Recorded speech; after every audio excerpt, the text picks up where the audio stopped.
हम लोग लालू जी का भागते हैं भागते हैं। मतलब रख के फिर भी हम लोग नहीं घबराए। शेर नहीं, शेर है वो शेर। 16 करोड़ जनता की आवाज बैठे हैं अंदर। हम लोग के भगवान बैठे। हम लोग को काहे का डर, किस लिए डर?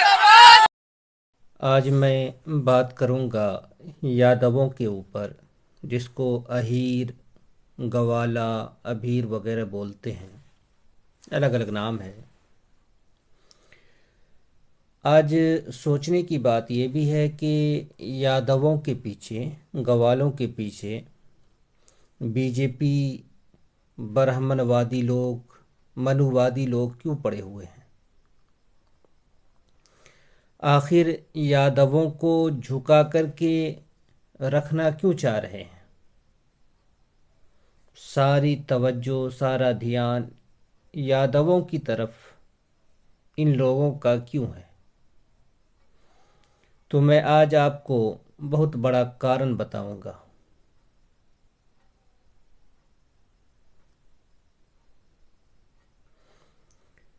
क्योंकि जो मैं कारण बता रहा हूँ वो ये है कि इनके झुके बगैर, इन लोगों के यानी यादवों के नतमस्तक हुए बिना देश में हिंदू राष्ट्र नहीं आ सकता है, जिसको ये रामराज बोलते हैं। और जो भी राज बोलें,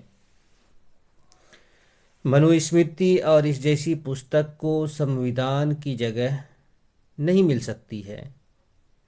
देश के 85 से 90% हिंदुओं को, जो शूद्र जाति में आते हैं, इनको गुलाम बनाए जाने से और इनकी ज़िंदगी को जानवरों से भी बुरी बनाने से जो लोग बचाने वाले हैं और बचाने की कोशिश कर रहे हैं और बचाने के लिए मैदान में डटे हुए हैं, मुकाबला कर रहे हैं मनुवादियों का, तो यही यादव समाज के लोग हैं। वरना तो आप देखें कि सारे लोग, जितनी भी जमातें हैं, जितनी भी पार्टियां हैं, जितने भी वर्ण और जाति के लोग हैं हिंदुओं में, वो सब के सब इनके सामने झुक गए हैं।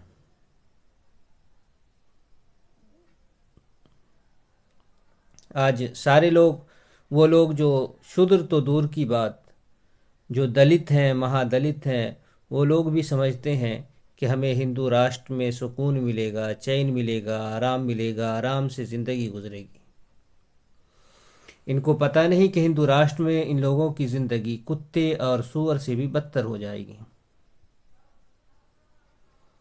अब देखें कि धर्मशास्त्र में तो यहाँ तक बात आई है कि शूद्र यहाँ क्या कि दुनिया में कहीं भी रहे तो उसे तकलीफ़ और मुसीबत ही से ज़िंदगी गुजारनी चाहिए। ये धर्मशास्त्र में ये बातें भरी पड़ी हैं। देखिए, ये आपके सामने मनुस्मृति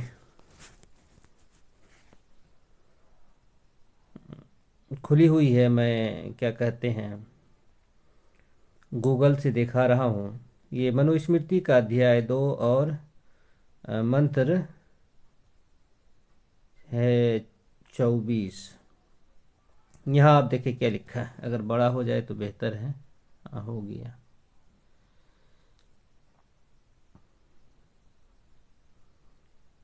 यहाँ देखिए आप क्या है। इस देश के दिव जाति लोग प्रयत्न के साथ आश्रय करें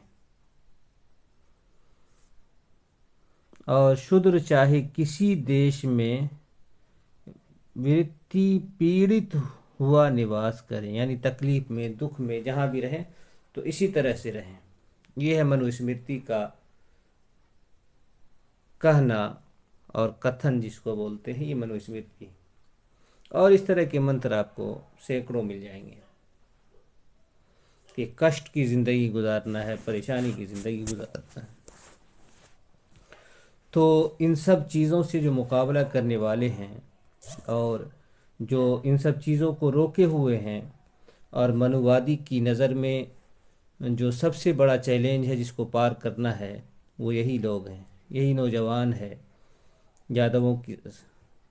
यादव समाज के नौजवान हैं जो इनके सामने टिके हुए हैं।